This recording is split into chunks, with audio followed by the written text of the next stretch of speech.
اور لوگوں کو معاف کر دو. معاف کرنا بھی بہت بڑا عمل ہے، ورنہ عمل رک جائے گا. معاف کر دو.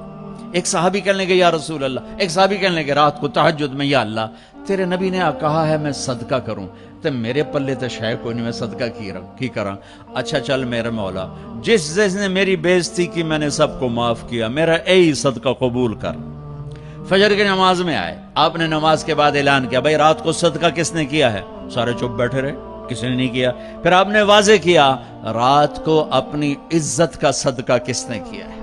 یہ کھڑے ہو گئے کہ یا رسول اللہ، اور آپ کی باتیں سن کر شوق پڑا کہ کو مال لگاؤں. مال تھا نہیں، میں کہا چل میرے مولا میں اپنی عزت دے صدقہ کرنا. تو میرے نبی نے فرمایا عمر تیرے دور میں ایک شخص آئے گا اویس،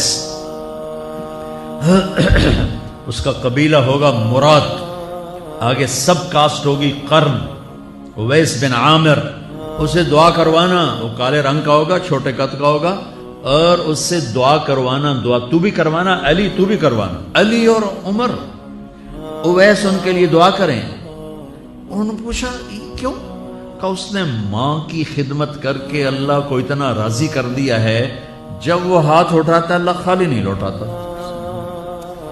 اللہ کی قسم عمر و علی کو اویس کی دعا کی ضرورت نہیں تھی. امت کو پیغام دینا تھا کہ مائیں ذلیل ہو رہی ہیں آج، اور باپ جوان اولاد سے چھپتے پھر رہے ہیں.